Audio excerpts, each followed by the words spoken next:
Mes chers compatriotes, je suis vivant. Si certains ont souhaité ma disparition physique, d'autres, plus nombreux certainement, aimeraient me voir en vie afin que je puisse participer au débat politique dans notre pays, la Côte d'Ivoire. Dans tous les cas, cette situation m'aura permis d'expérimenter la symbolique des funérailles du vivant dont me parlait souvent mon grand-père. En effet, vivant, j'ai assisté à mes funérailles à plusieurs reprises.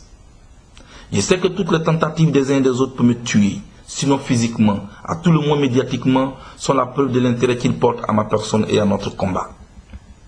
À ceux qui ont jubilé à l'annonce de ma prétendue mort, je souhaite longue vie.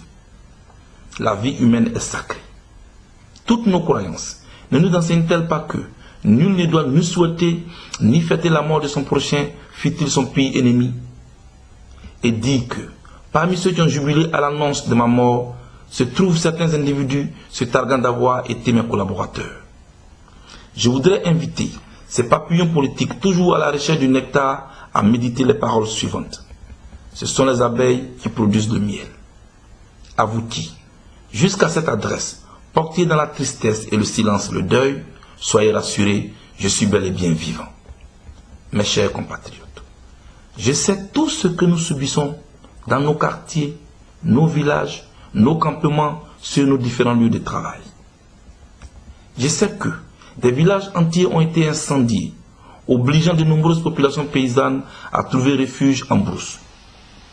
Je sais qu'invités à reprendre le service, les forces de l'ordre formées par l'État de Côte d'Ivoire sont traquées, humiliées, voire assassinées. La dernière trouvaille serait de payer leur salaire désormais main à main, du jamais vu.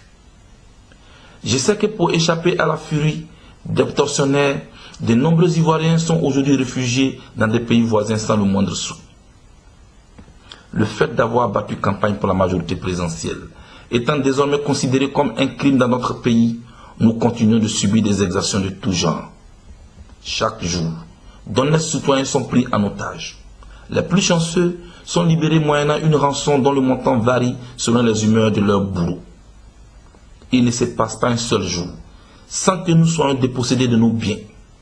Les véhicules, les appareils électroménagers, les fauteuils sont emportés au nom de la démocratie.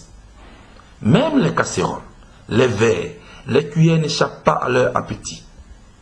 Je sais aussi que certains Ivoiriens, malgré leur appartenance au RHDP, ont vu leurs biens, fruits de plusieurs années de dur labeur, emportés. D'autres ont même été tués. Sous le fallacieux prétexte des recherches de caches d'armes, ils tuent, violent et traumatisent impunément. Mes chers compatriotes, voici autant d'actes qui sont en total déphasage avec l'esprit de réconciliation dont notre pays a plus que jamais besoin. Réconciliation dont j'avais ouvert les chantiers à travers plusieurs actions pour tenter de réduire la fracture sociale déjà trop profonde. Souvenons-nous de la caravane de la paix. En clair, au-delà des slogans, la réconciliation doit se traduire en actes concrets, surtout quand l'on sait que le président Gbagbo et plusieurs de ses compagnons sont illégalement incarcérés et isolés dans le nord de la Côte d'Ivoire. En outre, notre pays, atteint du syndrome de l'allégeance et de l'apostophilie, enregistre le retour des caméléons politiques qui se vantent d'avoir prédit ce que nous vivons aujourd'hui. Ces monomades politiques, sans conviction, accusent aujourd'hui le président Gbagbo de tous les maux d'Israël. Comme vous le savez, chers concitoyens, quelle que soit la virulence d'une épidémie, elle ne contamine jamais tout le monde. C'est pourquoi je voudrais rassurer mes frères africains et ivoiriens que dans ce capharnaüm, je demeure lucide. Mes chers compatriotes, dans cette douloureuse épreuve, sachons rester dignes et solidaires. À ce stade de mon propos, je voudrais remercier tous ces nombreux Africains et Africaines pour leur soutien à cet autre virage dans l'histoire de notre continent. Point n'est besoin de douter, car dans cette montagne de désespoir doit nécessairement se creuser un véritable tunnel d'espérance pour le bonheur des générations futures. En ce qui concerne les sujets engageant la vie et l'avenir de notre pays, la Côte d'Ivoire, je me prononcerai prochainement. Je suis vivant. Que Dieu bénisse la Côte d'Ivoire. Charles Blé Goudé. À bientôt.